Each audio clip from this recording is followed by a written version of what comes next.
नमस्कार शेतकरी बांधवांनो, सोयाबीन बाजारात आता खऱ्या अर्थाने हालचाली सुरू झाल्या आहे। गेले काही महिने शांत बसलेला बाजार आता नवीन वर्षाच्या उंबरठ्यावर पुन्हा एकदा तेजीच्या दिशेने वाटचाल करताना दिसत आहे आणि त्यामुळेच 2026 मध्ये सोयाबीनला नेमका किती उच्चांक दर मिळू शकतो याकडे सर्वांचे डोळे लागून राहिले आहे। पण मित्रांनो, 2 वर्षापूर्वीची मोठी चूक अजूनही अनेक शेतकरी विसरलेले नाहीत। बाजारात प्रचंड तेजी असतानाही अनेकांनी सुरुवातीलाच घाईघाईने सोयाबीन विकून टाकले आणि जेव्हा भाव आकाशाला भिडले तेव्हा हाती काहीच उरलं नाही।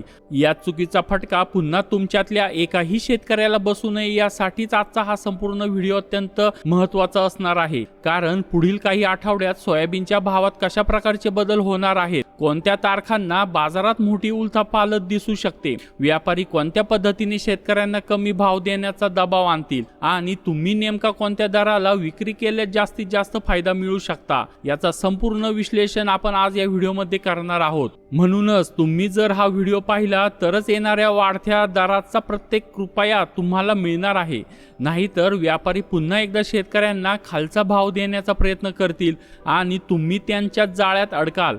चला तर मग शेतकरी मित्रांनो, वेळ न वाया घालवता आपण थेट बाजार विश्लेषणाला सुरुवात करूया। पण त्याआधी जर तुम्ही आमच्या चॅनलवर नवीन असाल तर आता चॅनलला सबस्क्राइब करा, जेणेकरून प्रत्येक महत्त्वाची बाजार अपडेट तुम्हाला सर्वात आधी मिळेल।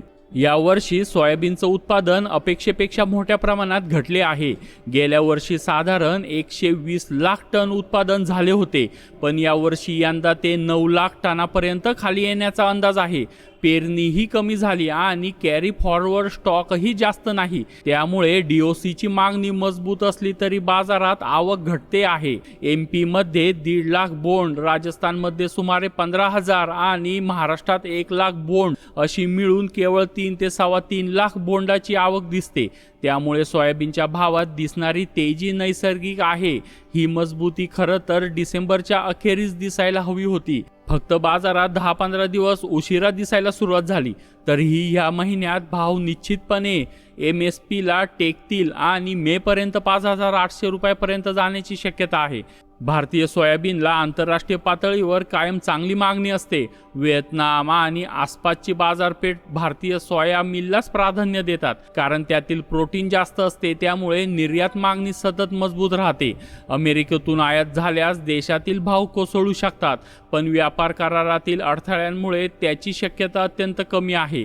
त्यामुळे देशांतर्गत बाजारात तेजी कायम आहे। महाराष्ट्रात हमी भावाने आणि मध्य प्रदेशात भावांतर योजनेतून मोठ्या प्रमाणात खरेदी झाली असून त्याचा थेट फायदा शेतकऱ्यांना मिळालेला आहे। भाव MSPच्या वर गेले की स्टॉकिस्ट आणि शेतकरी माल बाजारात आणतील, त्यामुळे काही काळ भाव स्थिर राहतील। मार्च नंतर मान्सूनची चर्चा सुरू होताच मोठ्या प्रमाणात माल बाजारात उतरवण्याची शक्यता आहे। त्याचवेळी बियाण्यांच्या हंगामासाठी स्टॉक लागणार असल्याने कॅरी फॉरवर्ड स्टॉक आणखी कमी होईल आणि जर आंतरराष्ट्रीय बाजार मजबूत राहिला तर भारतीय बाजारावरही त्याचा थेट सकारात्मक परिणाम होईल। चीनने यंदा अमेरिकेतून 8 ते 10 दशलक्ष टन सोयाबीन खरेदी करण्याची घोषणा केली आहे। त्यामुळे जागतिक बाजारात $1,050चा आधारभाव आणि $1,200 पर्यंत वाढीची शक्यता निर्माण झाली आहे, ज्याचा फायदा भारतालाही होईल। सीड क्वालिटी सोयाबीन बद्दल सांगायचे तर त्याला 1,500 ते 1,700 रुपये असा जास्तीचा दर मिळत असतो आणि मार्च-एप्रिल मध्ये हे दर सुमारे 7,000 रुपयापर्यंत जाऊ शकतात। त्यामुळे हा माल होल्ड करणे फायदेशीर ठरेल। अशा प्रकारे सोयाबीन बाजारातील अपडेट वेळोवेळी जाणून घेण्यासाठी चॅनलला सबस्क्राइब करा आणि बेल आयकॉन क्लिक करा। धन्यवाद।